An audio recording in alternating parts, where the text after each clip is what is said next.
After the Pentagon dismissed a Colorado rancher's claims that new low-altitude training flights were killing his livestock, Representative Jasmine Crockett forced the Secretary of Defense to listen to a full minute of the deafening sonic booms in the middle of a glitzy DC gala. The moment the sound stopped, a new one began, the frantic clicking of 1,000 phone screens. Before Crockett had even fully lowered her hand, the clip was already being sliced, subtitled, and fired into the digital stratosphere. #GalaBoom and #Sound of Silence, a sarcastic nod to the stunned quiet that followed the acoustic assault, were trending globally within 5 minutes. On every screen, the same tableau played out on a loop. The frozen, slack-jawed expressions of four-star generals, the horrified grimaces of defense contractor CEOs, and the incandescent rage tightening the face of Secretary of Defense Pete Hegseth, his power rendered momentarily useless by a cell phone and a congresswoman who refused to be ignored. 48 hours earlier, Secretary Pete Hegseth was reviewing keynote speech notes in his E-ring office at the Pentagon, a room with a view that swept across the Potomac to the monuments of the city he now helped command. He saw the upcoming National Defense Industrial Association dinner not as an obligation, but as a coronation. It was a friendly audience of weapons systems, manufacturers, lobbyists, and uniformed brass. The very heart of the military-industrial complex he now led. They weren't just allies. They were his choir. He picked up a pen and scrawled a note in the margin of his speech.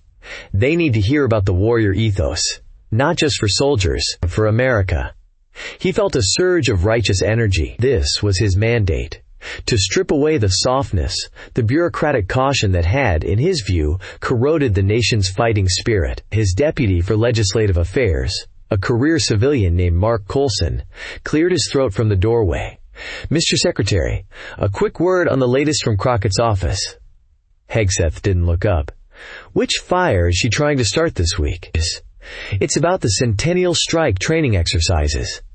The low-altitude sorties over Colorado. Her office sent a third formal inquiry this morning. They're asking for the environmental impact assessments and all civilian complaint filings from the past 6 months." Hegseth finally looked up, his expression one of pure annoyance. "Civilian complaints? You mean the rancher? The guy with the nervous cows?" He scoffed, leaning back in his chair. "Mark, I read that file. The Air Force did its due diligence. The guy's land is adjacent to a designated military operations area that's been active since the 50s. We're flying the F-35s. They're loud. It's the price of readiness. Is that what we're supposed to tell our adversaries?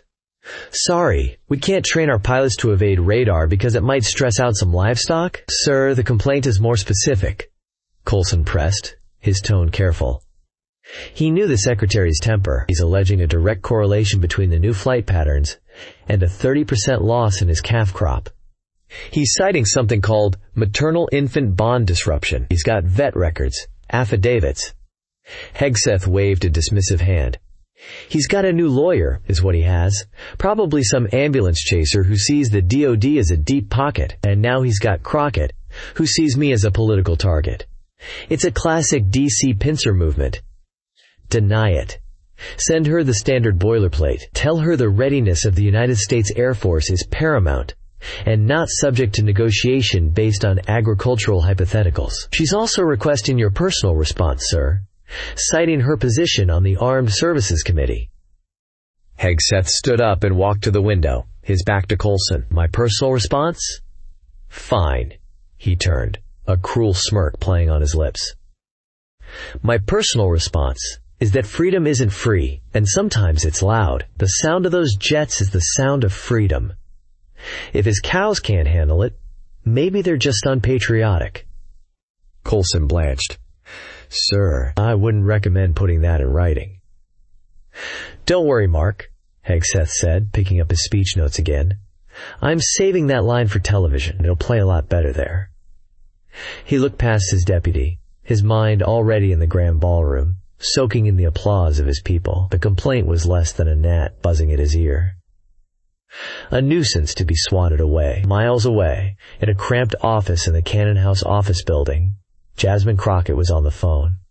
a furrow of concentration carved between her brows. She wasn't speaking to a staffer or a fellow politician. She was speaking to Cole Barrows, the Colorado rancher, and his voice, crackling with the weary static of a bad rural connection, filled the speaker. "It's not just a noise, Congresswoman. It's a violence. The first time it happened, I thought a plane was going to crash into the house. It shakes the windows, the ground, your bones. The herd stampedes. They run right through fences. We've had 2 break their legs so badly they had to be put down. But that's not the worst of it." He paused, and Crockett could hear him take a shaky breath. "It's the calves. The mothers. They get spooked. They abandon the young, or they trample them in the panic. We're a cow-calf operation. That's everything. That's next year's income. That's the whole business. And they're dying." Crockett had the file open on her screen. It had landed in her office via a long, convoluted chain. A desperate email from Cole's wife to a progressive advocacy group which had a contact in a Texas environmental justice organization who knew one of Crockett's senior aides from a previous job. It was the kind of long-shot plea that usually died in the digital ether. But the aide, recognizing the names Hegseth, Centennial Strike, had flagged it for her boss. Crockett, with her public defender's instincts, was drawn to the cases everyone else deemed hopeless. "Mr. Barrow, I've seen the letters you sent," Crockett said, her voice calm and steady, a deliberate counterpoint to his frayed nerves. "Certified mail to the base commander, 4 of them. And the formal complaint filed with the DoD's Civilian Mitigation Office." What was their response? "Form letters," he said, the word dripping with disgust every time. "The department takes civilian concerns seriously. A thorough review has been conducted. Operations are being carried out in compliance with all applicable federal regulations." "It's just words, ma'am. Nobody's ever come out here. Nobody's ever called. They just send the paper, and then the jets come back, lower and louder than before." Crockett's legislative director, a sharp young woman named Maya, poked her head in. She held up her phone, her face grim. "You need to see this." She turned the phone around. It was a clip from a news network that catered to Hegseth's political base. An interviewer, walking with the secretary on the red carpet just outside the hotel hosting the NDIA dinner that night. The audio was crystal clear. "Mr. Secretary," the reporter asked, "there are some complaints from a rancher in Colorado about the noise from the F-35s. Hegseth smiled, a wide, confident grin. "That's the sound of freedom," he boomed, delivering the line he'd practiced in his office. "Maybe the cows are just unpatriotic." He laughed, and the reporter laughed with him. Crockett watched the clip, her expression hardening from concentration to a cold, dangerous resolve. The casual cruelty, the dismissal, the smug joke made at the expense of a man whose life was being systematically destroyed, was more than an insult. It was a declaration. It told her that the official channels were not just slow or inefficient, they were a brick wall by design. Hegseth wasn't just ignoring Cole Barrow, he was mocking him on a national stage for his own political gain. She ended the call with the reporter's audio still echoing in the room. "Cole," she said, her voice now sharp and precise, "I need you to do something for me. You mentioned you had videos. I don't want the video. I want the audio. Find the clip where the sound is the worst. The one that makes your teeth hurt. I want it raw. No talking over it. Just the sound. Can you email that to me? Right now, ma'am," he asked, confused. "What for?" "Because if the Secretary of Defense wants to talk about the sound of freedom," Crockett said, her eyes fixed on the NDIA gala invitation sitting on her desk, "he's going to hear it." For the next hour, her office was a hive of controlled activity. Maya secured the official transcript of the gala's program. An aide confirmed that as a member of the Armed Services Committee, Crockett was slated for 2 minutes of guest remarks after the opening pleasantries and before Hegseth's keynote address, a ceremonial courtesy slot she had initially planned to decline. Another aide tested the audio file that Cole Barrow had sent.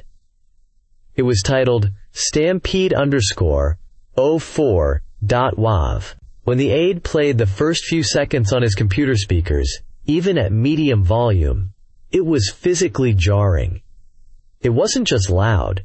It was a complex, layered sonic assault, a low, guttural roar that vibrated through the floorboards, quickly overlaid with the high-pitched scream of shearing metal, and a final, percussive crack that sounded like the sky ripping in half. It was chaos compressed into a sound wave. "Good God," Maya whispered, her hand on her chest. Crockett listened to the entire file without flinching, her face a mask of determination. The plan was no longer just a plan. It was a necessity. The system of letters and inquiries and official requests had failed. Hegseth had turned a man's plea into a punchline. He had chosen the battlefield when he stood on that red carpet. He just didn't know she was planning to show up armed. She stood and smoothed down the jacket of her dark pantsuit. It wasn't a gown, but it was armor. "Maya, have the car ready in 5. I'm not going to be late." As she walked out, Maya looked at the invitation again. The National Defense Industrial Association Annual Dinner. The theme, printed in gold leaf beneath the DoD seal, was "The Sound of American Strength." Maya shivered. Its power. The ballroom of the Marriott Marquis was a universe of polished power. Crystal chandeliers rained light down on a sea of black tuxedos, and military dress uniforms heavy with medals. The air hummed with the low baritone of influence, of billion-dollar contracts being discussed over glasses of Chardonnay and plates of prosciutto-wrapped melon. Generals shook hands with CEOs. Lobbyists clapped senators on the back. It was Pete Hegseth's home turf. A room where his every pronouncement would be met with deferential nods and enthusiastic applause. He worked the room like a rock star, moving from table to table, his unpatriotic cows line already circulating as a witty bon mot, earning him knowing chuckles. He felt invincible. Jasmine Crockett arrived without fanfare. A small, dark-suited planet entering a galaxy of glittering stars. She bypassed the schmoozing, nodding politely to the few who recognized her, her eyes scanning the room, calculating, observing. She found her assigned seat at a table near the side, populated by lower-ranking congressional aides and a handful of DoD civil servants. They gave her respectful, curious looks. A progressive firebrand like Crockett was an unusual sight at this particular gathering. She was a hawk among eagles, but of a very different feather. She ate nothing. She sipped her water. And she waited, her phone resting on her lap, a single audio file queued up and ready. She felt the familiar knot of anxiety in her stomach, the same feeling she'd had before a major closing argument as a public defender. It wasn't fear, it was focus. The master of ceremonies, a retired Air Force general with a chest full of ribbons and a voice as smooth as polished mahogany, tapped the microphone. "Ladies and gentlemen, if I could have your attention." A gentle clinking of silverware on china subsided. "It is my distinct honor to welcome you to this year's National Defense Industrial Association dinner. Tonight we celebrate the partnership, the innovation, and the unwavering commitment that keeps our nation safe and strong. A partnership embodied by the man I have the pleasure of introducing for our keynote address later this evening, our indomitable Secretary of Defense, the Honorable Pete Hegseth." A wave of thunderous applause swept the room. Hegseth, seated at the center of the head table on the dais, rose halfway from his seat and gave a gracious wave. A portrait of confident leadership. He caught Crockett's eye for a brief second across the expanse of tables. He gave her a small, almost imperceptible nod, the kind a principal gives a student visiting from another school. A gesture that was simultaneously a welcome and a dismissal. "You're in my house now," it seemed to say. "Behave." Jasmine Crockett offered no reaction, her face a neutral mask. She watched the general continue with his opening remarks, her mind a world away from the platitudes filling the ballroom. She thought of Cole Barrow's voice on the phone, the grit of exhaustion and despair that no static could hide. She pictured the photograph he'd sent of a newborn calf, its spindly legs broken, lying in a field of trampled grass. That was the reality. This room, with its starched linen and its self-congratulatory hum, was the fiction. Before we proceed with our dinner service, the general boomed, we are privileged to have with us several distinguished guests. It is customary to offer them a moment to share a few words. Tonight we are pleased to have a dedicated member of the House Armed Services Committee, a tireless advocate for her constituents in Texas. Ladies and gentlemen, please join me in offering a warm welcome to the Honorable Jasmine Crockett. The applause this time was polite, but thin and hesitant, like a light drizzle after a downpour. Heads turned. Whispers rippled through the tables closest to her. Crockett? What's she doing here? A few of the defense contractor CEOs exchanged wary glances. She was a known quantity in committee hearings, a cross-examiner with a lawyer's precision and a knack for creating uncomfortable, viral moments for witnesses who came unprepared. But here, at their celebration, it was an anomaly, and the powerful men in this room did not like anomalies. Crockett stood, her movements deliberate. She picked up her small clutch purse, the phone safely inside, and began the long walk to the stage. The distance from her table to the dais felt like a mile. With every step, she felt the weight of hundreds of pairs of eyes. They weren't friendly eyes. They were curious, suspicious, analytical. They were the eyes of men who assessed threats for a living, and they were assessing her. She kept her chin up, her gaze fixed on the podium, ignoring the gallery of faces. She could feel Hegseth's stare, hot and focused, from the head table. He was leaning forward slightly, a small, patronizing smile on his face, waiting to see what the firebrand had to say in his temple. She reached the stage, shook the general's hand firmly, and stepped up to the podium. She adjusted the microphone, the small movements seeming to echo in the expectant quiet. She looked out at the sea of faces, a vast collection of the most powerful military and industrial figures on the planet. "Thank you, General," she began, her voice even and clear, "and thank you to the National Defense Industrial Association for the kind invitation. It's an honor to be here." She paused, letting the conventional words settle. "I spend most of my days in hearings, discussing the incredible tools and technologies that many of you in this room create. We talk about readiness, about deterrence, about the projection of American power, and I am second to none in my admiration for the men and women of our armed forces who wield those tools to protect us." At the head table, Hegseth relaxed visibly. He leaned over to the CEO of a major aerospace firm sitting beside him and whispered something, a slight smirk on his face. He had expected a possible jab, a veiled progressive critique, but this was the standard bipartisan boilerplate. Crockett was playing the game. She knew where she was. "We define that power," Crockett continued, her tone shifting almost imperceptibly, "in terms of carrier groups and fighter wings and satellite constellations. We measure it in megatons and Mach speeds. But the true measure of a nation's strength, the bedrock upon which all of that hardware rests, has always been its people, all of its people.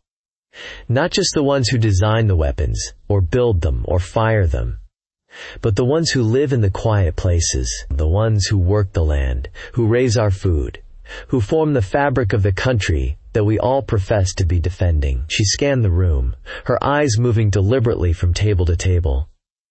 "I'm talking about places like Custer County, Colorado." The name dropped into the room like a stone in a silent pond. At the head table, Pete Hegseth's smile evaporated. His head, which had been inclined toward his neighbor, snapped straight. He was no longer relaxed. He was at full, rigid attention. The CEO next to him fell silent. Across the room, the low hum of conversation ceased entirely. Every single person in the ballroom was now locked onto the woman at the podium. They sensed the shift. The pleasantries were over. "There's a family in Custer County," Crockett said, her voice gaining a new edge, a lawyerly precision. "A ranching family. Third generation. For the last 6 months, their livelihood has been systematically dismantled. Their cattle herd, the product of decades of work, is being decimated, not by drought, not by disease, but by noise. A noise so violent it causes their animals to stampede in terror, to abandon their young, to literally run themselves to death. She took a breath and looked directly at the head table, her gaze finding and locking with Pete Hegseth's. His face was a thundercloud, his eyes narrowed to furious slits. Now, I've heard the source of this noise.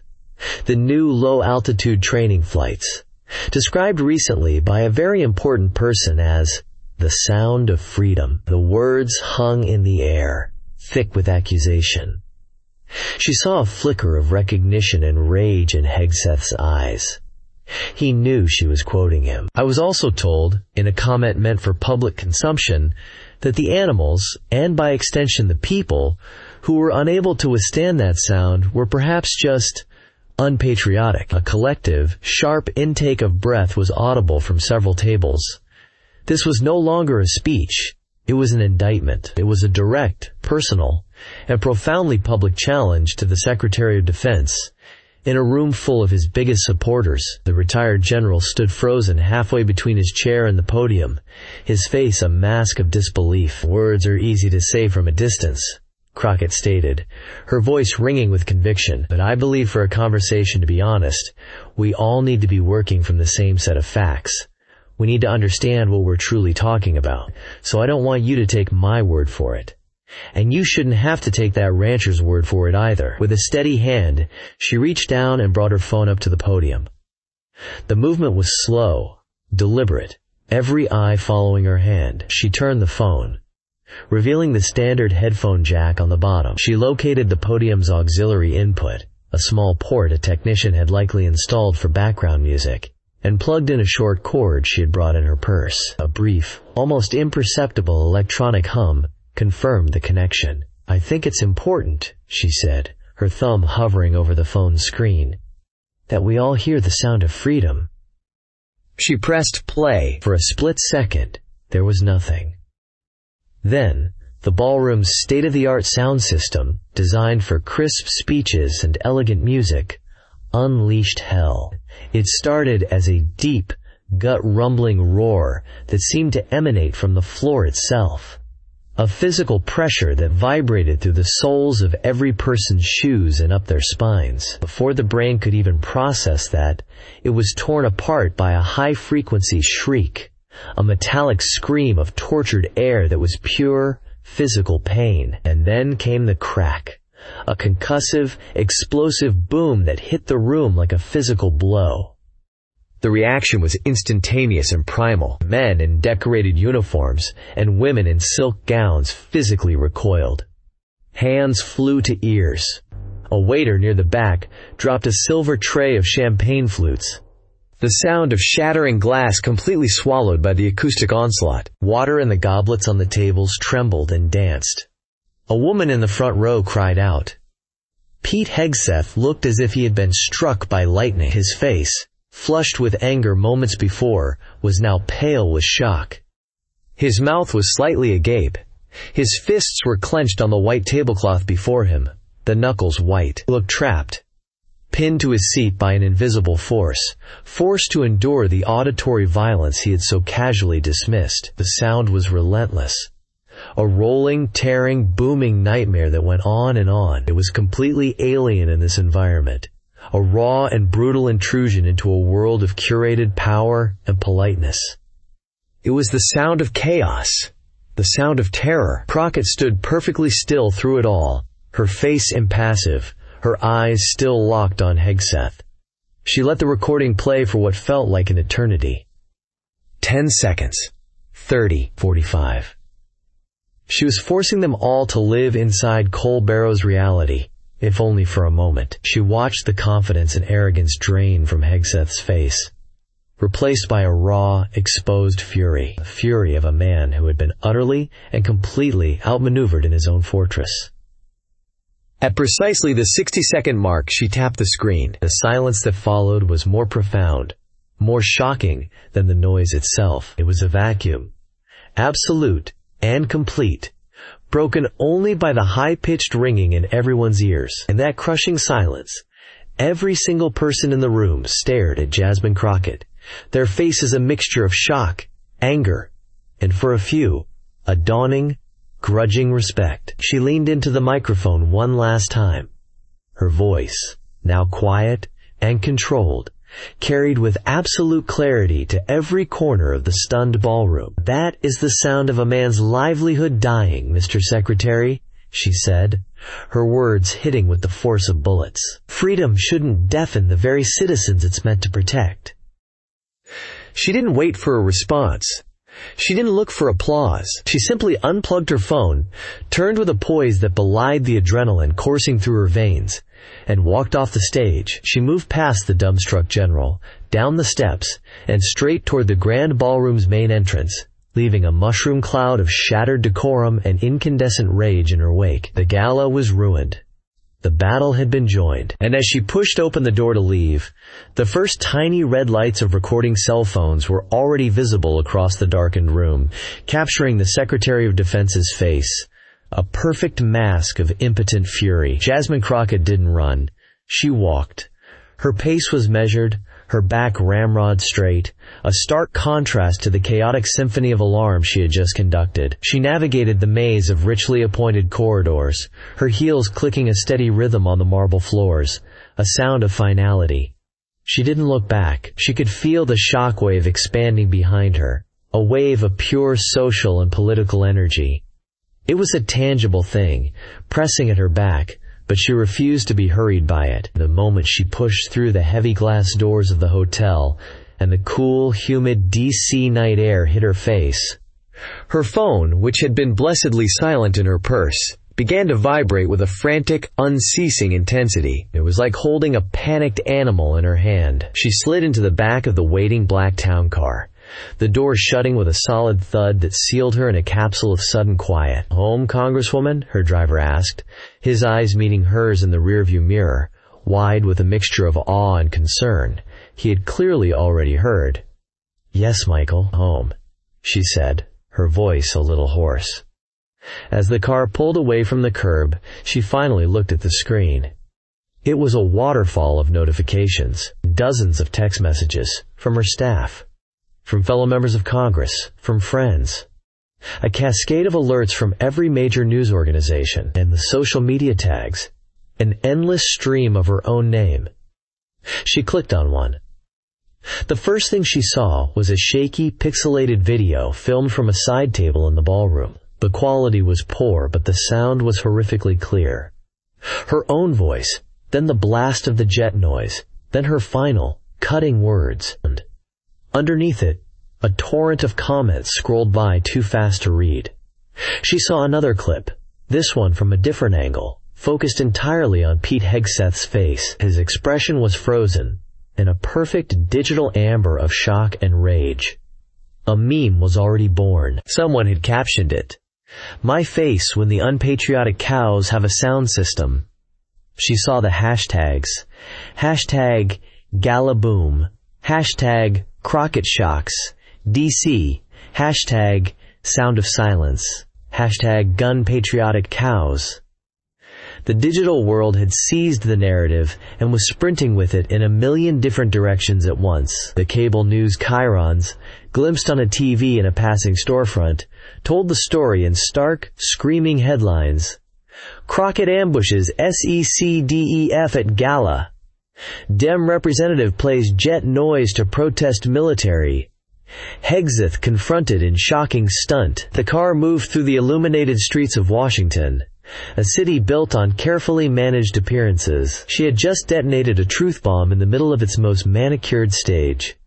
The phone continued to buzz, a relentless, angry vibration against her leg. It felt less like a tool of communication and more like a live nerve ending of the entire country's adrenalized reaction. When she finally reached her modest apartment building, the driver, Michael, a quiet man who had driven her for 2 years, turned around in his seat. "Congresswoman," he said, his voice low, "whatever happens, thank you."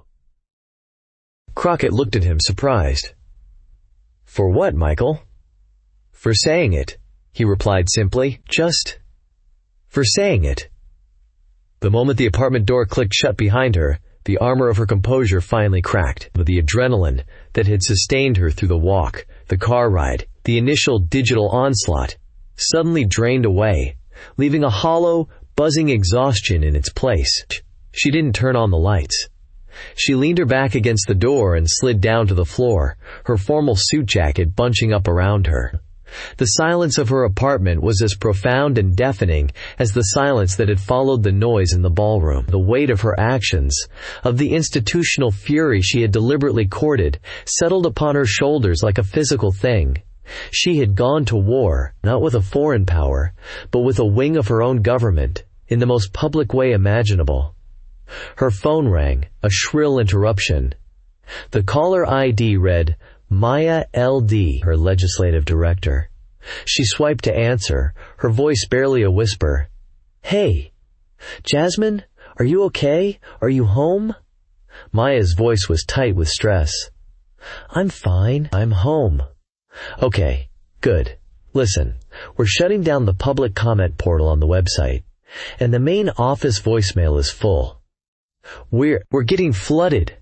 "Flooded with what?" Crockett asked, though she already knew. Maya hesitated. "Jasmine, it's bad. Really bad. Not just angry constituents. This is organized. The emails are vile. The threats are specific." She took a shaky breath. "Someone posted a satellite image of your apartment building on a 4chan board with the caption, 'Time for a citizen's wellness check.' The Capitol Police have it. They're sending a patrol to your block right now. They're recommending you don't leave the apartment." Crockett closed her eyes. It was one thing to anticipate backlash. It was another to hear the specific, violent details of it. The invasion wasn't just digital anymore. It was seeping into her physical space, targeting her home. "They're calling you everything you could imagine," Maya continued, her voice cracking with anger. "And the racist stuff? The misogyny? It's like they just opened a fire hose from the sewer. They're calling the office, just screaming slurs and hanging up. We had to tell the interns to stop answering the phones." "Okay," Crockett said, her voice small. "Okay, Maya. Thank you for telling me. Keep me updated. Let the staff know. Let them know I appreciate them." She hung up and let the phone fall to the carpet. A prisoner in her own home, the victory in the ballroom felt impossibly distant now, replaced by the cold reality of the consequences. She had wanted to give a voice to a man who had none. In doing so, she had drawn the focus of 1,000 faceless voices who now wanted to silence her. The phone rang again. This time the screen glowed with a name that cut through the noise and the fear with a pang of love and dread. "Mom!" She took a deep breath, trying to steady herself, to sound stronger than she felt, and answered. "Hey, Mom. Jasmine Felicia Crockett." Her mother's voice was strained, the sound of a woman trying desperately to hold on to her composure. "I just saw you on the news. Tell me what you've done." "Mom, I'm fine. It was just a political disagreement." "A disagreement?" "Baby, they're showing that man's face. The secretary. He looked like he wanted to kill you. The things the commentators are saying." "Huh. And your phone, is it on? Have you seen what they're writing about you online?" "I've seen some of it," Crockett admitted, her attempt at nonchalance failing. "Then you know." Her mother's voice broke. Jasmine, why? Why do you have to pick the biggest dog in the yard to fight? These people are not just politicians. They are powerful. They are dangerous. I worry about you so much I can barely sleep at night." The raw, undisguised fear in her mother's voice was a heavier blow than any of the anonymous threats of them. This was the cost she never wanted to tally, the pain she caused the people who loved her. "Mom," she said, her own voice thick with emotion now. "There's a man in Colorado. His name is Cole Barrows. He's a rancher. He has a family. And everything he has ever worked for is being destroyed. He sent letters. He filed complaints. He did everything the right way. And they ignored him. Worse than ignored him, Mom. They mocked him. The Secretary of Defense, this big, powerful man, went on television and called his property, his livelihood, unpatriotic. She pushed herself up from the floor and began to pace the dark living room. "I'm a public defender. That's how I started. You represent the person, not the charge. Here. You stand for the one who has no one else to stand for them. If I come all this way, to this city, to this office, and I don't fight for a man like Cole Barrow against a bully like Pete Hegseth, then what is the point of any of it? What am I even doing here? This is the whole reason. It's the only reason." There was a long silence on the other end of the line. Crockett could hear her mother's soft breathing. "I know, baby," she finally said, her voice full of a weary resignation. "I know your heart. You got that from your father, stubborn and righteous. I am so proud of you. But that doesn't mean I'm not scared half to death. You promise me you'll be careful? Promise me you'll listen to the police." "I promise, Mom," Crockett whispered. "I love you, Jasmine." "I love you too, Mom." She hung up the phone and stood in the darkness, the conversation leaving her feeling both strengthened and hollowed out. The validation of her mother's pride was a balm, but the reality of her fear was a fresh wound. By sunrise, the story had fully metastasized. It was the lead item on every morning show, the banner headline on every news site. Pete Hegseth, after a night of furious silence, had launched his counteroffensive. His office released a statement that was a masterpiece of controlled rage. Last night's disgraceful and premeditated stunt by Representative Crockett was not an act of political discourse. It was an act of political vandalism, the statement began. In a room full of uniformed officers and dedicated public servants, she chose to engage in cheap, juvenile theater for the sake of social media clicks. Her behavior was a profound insult to every man and woman in uniform, and it represented a dangerous politicization of our national security.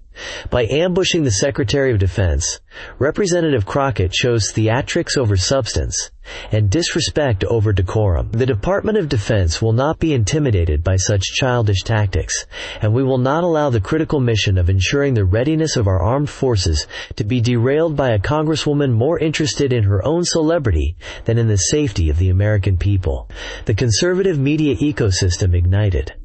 Pundits and politicians lined up to echo the statement, their rhetoric escalating with each appearance. Crockett was unhinged, emotionally unstable, an anti-military radical who disgraced her office.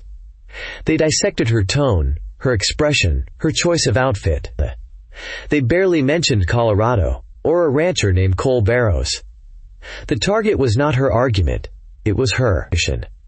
She watched it all from her office, where she had arrived at dawn, slipping past the single Capitol police cruiser now parked permanently at the end of her street. She and her small team, Maya, her communications director, and her chief of staff, gathered around a conference table littered with coffee cups and printouts of the worst online attacks. They were in a defensive crouch, the waves of coordinated outrage washing over them. "The party leadership called," her chief of staff, David, said, rubbing his tired eyes. "They're supportive. Publicly. Privately, they're worried you handed Hegseth a weapon. They think this makes him a martyr to his base. The media requests are off the charts," the comms director added. "Everyone wants an exclusive, but the narrative is already setting. Disrespectful Crockett attacks Patriot Hegseth. If you go out there now, they'll tear you apart." "We could issue a statement," Maya suggested. "Clarify our position. Focus on the rancher's case." Crockett was quiet, listening to the tactical debate, the damage control.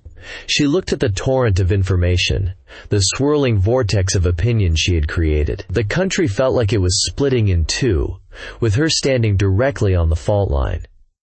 She thought of Hegseth's statement, its calculated, dismissive fury. She thought of the fear in her mother's voice. She thought of Cole Barrows, likely sitting at his kitchen table in Colorado, watching the same news, wondering if the powerful woman who had promised to help him had just made everything worse. She looked up at her worried staff. The exhaustion was still there, etched onto her face, but beneath it, something else was hardening. It was the same resolve she'd felt in her office when she first heard Hegseth's cruel joke. He had called her stunt childish. He had called her a celebrity seeker. He had erased the victim, Cole Barrows, entirely from the story. He thought he could bully her into silence. Looking at the faces of her young, dedicated team, she knew she had to make a choice. She could retreat, apologize, and try to salvage some sense of political normalcy, or she could lean in. She looked at a small, framed photo on her conference table, a picture of her taking the oath of office, her hand on the Bible, her mother holding it for her. She remembered the promise she had made to herself that day. "Get me on the phone with Jake Tapper's producer," she said, her voice steady and clear, cutting through the anxious chatter, "and find me the highest resolution photo you can of Cole Barrows' dead cattle. We're going to put it on a poster. If they want to fight, they're going to get one." The 2 days that followed the gala were a blur of strategic trench warfare. Pete Hegseth executed a flawless media blitz across friendly territory, appearing on every conservative talk show and news network that would have him. He was masterful. Seated before deferential hosts, he was the picture of wounded dignity, a patriot forced to endure a shocking attack on his character and his institution. He spoke of honor, tradition, and respect for the uniform. He framed Jasmine Crockett's actions not as an outlier event, but as the inevitable, ugly result of a radical left that despised the military and the very idea of American strength. He never once said the name Cole Barrows. The rancher from Colorado had been surgically excised from the story, replaced by the specter of a disrespectful, power-hungry congresswoman. The strategy was working. Crockett's office was drowning. The initial wave of support from her own base was being overwhelmed by a disciplined, unified message from the right. Even her allies were growing nervous. The Democratic leadership, terrified of being branded anti-military in an election cycle, released a milquetoast statement decrying the breakdown of civility and calling for discourse based on mutual respect. It was a plague on both your houses cop-out that gave Crockett no cover. She was an army of one, increasingly isolated on an island of her own making, preparing for a prime-time interview that the entire political world expected would be her public execution. Her team was tense, the air in their small office thick with anxiety. They were preparing her for a defensive battle, drilling her on how to parry accusations of disrespect and theatrics. Then, on the morning of the interview, the entire battlefield tilted. The bombshell came not from a politician or a pundit, but from a ghost. General Michael "Iron Mike" Vance was a man who existed more as a legend than a contemporary figure, the former commandant of the Marine Corps. He had retired 3 years prior, after a storied 40-year career. He was a warrior's warrior, a recipient of the Navy Cross for Valor in Fallujah, a man whose gruff, straight-talking leadership style was revered by grunts and generals alike.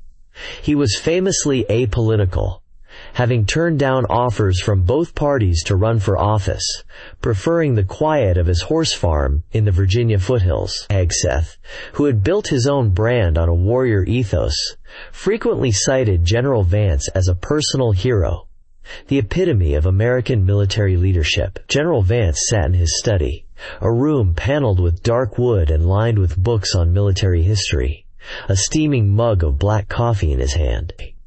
He had been watching the news for 2 days, his weathered face growing stormier with each segment. He saw Pete Hegseth, a man who had served but had never borne the weight of 4-star command, wrapping himself in the honor of the institution Vance had given his life to. He saw him use that honor as a shield to deflect responsibility, and as a sword to attack a legislator asking a legitimate question. He saw the entire debate being framed around Hegseth's hurt feelings.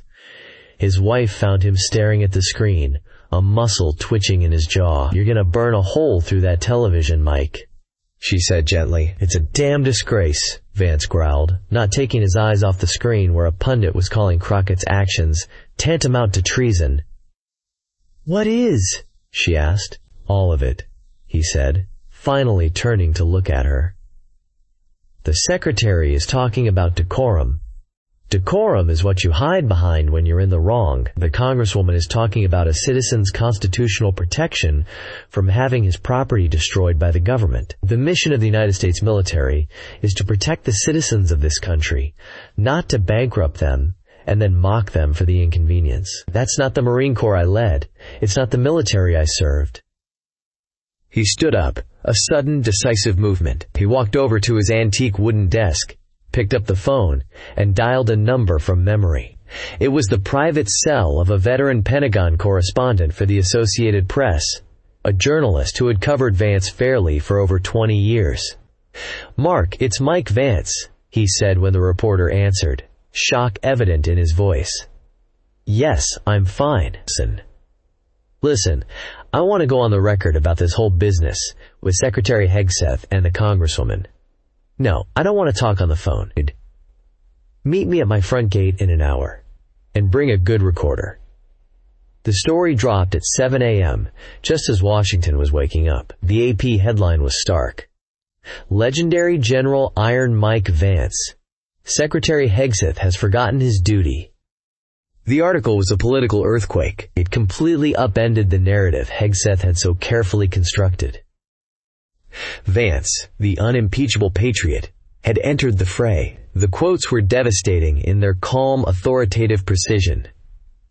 "Let me be clear," Vance was quoted as saying, "Representative Crockett's methods at the gala were unorthodox, and I'm sure they were disruptive. What is your reaction to that?" The question was a gift, a lifeline she hadn't dared to hope for. The defensive crouch her team had prepped her for was no longer necessary. She was on solid ground, and an unimpeachable ally had cleared the field for her.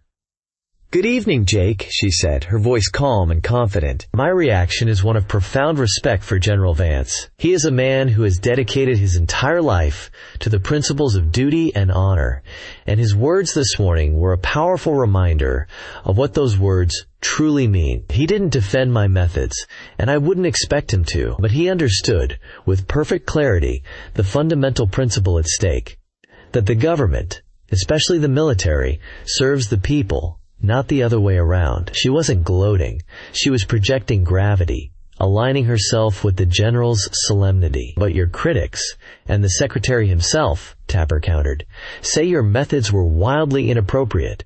They call it a disgraceful stunt. Do you have any regrets about how you handled it?" Crockett leaned forward slightly. "I regret that it was necessary," she said, owning the question completely. "My methods were disruptive. They were unorthodox. They were a last resort. For 6 months, Mr. Cole Barrow in Colorado used the proper channels. He wrote letters. He filed forms. He hired a veterinarian to document his losses. He did everything we ask a citizen to do. And those channels failed him. When the system is designed to function as a brick wall, Jake, sometimes you have to make a loud noise just to prove the wall is there." She paused, then turned slightly to her left. "And I don't want this to be about my methods, or about the gala, or even about the secretary's feelings. I want this to be about this." On cue, her communications director, standing just off camera, lifted a large poster board and placed it on an easel beside her. It was a high-resolution, brutally clear photograph. It showed a half-dozen dead calves lying in a dusty field, their bodies contorted. The image was stark, graphic, and utterly heartbreaking. It was impossible to look away. Tapper was momentarily speechless. In the control room, the director made a snap decision and told the cameraman to hold a 2-shot of Crockett and the devastating photograph. Jasmine Crockett looked directly into the camera lens, speaking not to the host, but to the millions watching at home. "This," she said, her voice quiet but ringing with power, "is not a statistic. This is not, as the Secretary's office called it, an agricultural hypothetical. This is a man's life's work. This is a family's future. This is the real-world cost of a government that refuses to listen." The question for the American people, the question that I think General Vance was asking this morning, is a simple one. Does the sound of freedom include the silence of a family farm going out of business? Does our national strength require the private ruin of our own citizens? I don't believe it does, and I will not stop fighting until the Department of Defense remembers that too. She sat back in her chair, her point made, leaving the image of the photograph to hang in the nation's consciousness. The interview was over. The narrative was hers. The image was the only thing that mattered now. Not the grainy cell phone video of the gala, not the endless loop of Pete Hegseth's enraged face, but the stark, silent photograph of dead animals on a dusty field. That single, devastating picture, displayed on national television beside Jasmine Crockett's calm, determined face, had done what 6 months of letters and formal complaints could not. It had made the abstract real. It had turned a bureaucratic dispute into a visceral story of loss. The fallout from the interview was immediate and decisive. Hegseth's carefully constructed narrative of a disrespectful radical crumbled against the undeniable truth of the photograph. The public debate shifted overnight from Crockett's decorum to the DoD's conduct. General Vance's statement had provided the moral authority, but Crockett's photo provided the emotional gut punch. The combination was politically unsurvivable. The White House, which had remained pointedly silent, could no longer ignore the firestorm. The morning after the interview, the president's press secretary, facing a barrage of questions, read from a terse, pre-written statement. The president has seen the reporting and the disturbing photographs. He has spoken with Secretary Hegseth and expects the Department of Defense to take immediate and appropriate action to address the concerns of the citizens of Colorado. It was a clinical, bloodless statement, but the message between the lines was clear.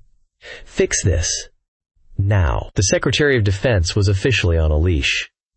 1 week later, 3 black Suburbans rolled down the long, dusty driveway of Cole Barrow's ranch.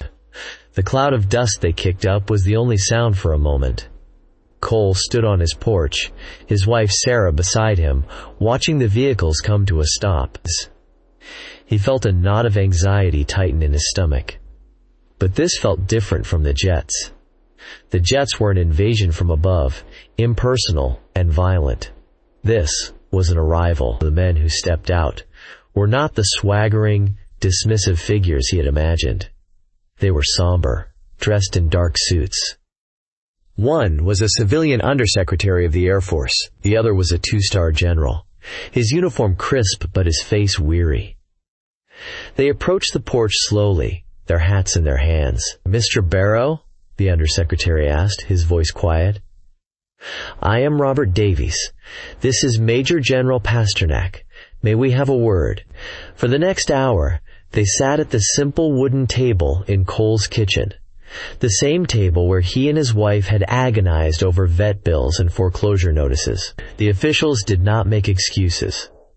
They apologized. It was a direct, formal, and seemingly sincere apology for the financial losses, for the emotional distress, and for the institutional failure to respond. The general unrolled a large aeronautical chart on the table. "Mr. Barrows," he said, tracing a thick red line with his finger. "This is the current flight path for the Centennial Strike exercises. As of 0600 this morning, this route has been permanently decommissioned. The new training route," he pointed to a blue line dozens of miles to the east, over a vast, uninhabited stretch of federal land, "has been implemented. I can personally guarantee you that you will not be disturbed again."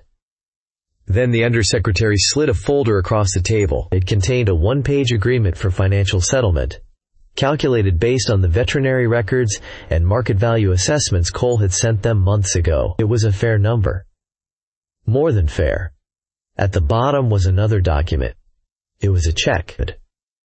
"The department hopes this will cover your losses and allow you to rebuild your herd," Davies said. "We will process it immediately upon your signature." Cole Barrows looked at the papers, at the faces of the men across from him, and then at his wife, whose eyes were shining with tears. He felt a wave of emotion so strong it almost buckled him. Relief, vindication, and a profound, bone-deep weariness. The fight was over. Later that evening the phone rang. The caller ID was a Washington, D.C. number. "Mr. Barrow, this is Jasmine Crockett." Cole gripped the phone, his throat tight. "Congresswoman," he managed to say. "They were here. The general, the check. They're moving the flights." "I heard." Crockett's voice was warm, a hint of exhaustion still in it. "I'm glad to hear it, Cole. I'm so glad." We can't thank you enough," he said, his own voice breaking. You saved us. We were at the end of our rope. You gave us our future back." There was a pause on the line. "You stood your ground, Mr. Barrow," she replied softly. "You and your wife. You refused to be silent. I just made sure someone finally heard you." Pete Hegseth kept his job, but the aura of invincibility was gone, replaced by the stink of a public humbling. 2 weeks after the delegation visited Colorado, he was compelled to appear before the House Armed Services Committee for a hearing on the DoD's civilian liaison policies. It was a brutal piece of political theater. Jasmine Crockett, seated on the dais, did not gloat. She was professional, precise, and relentless. She questioned him not about the gala, but about the specific, systemic failures that led to the Barrow case. Why were certified letters ignored? What was the average response time for a formal complaint?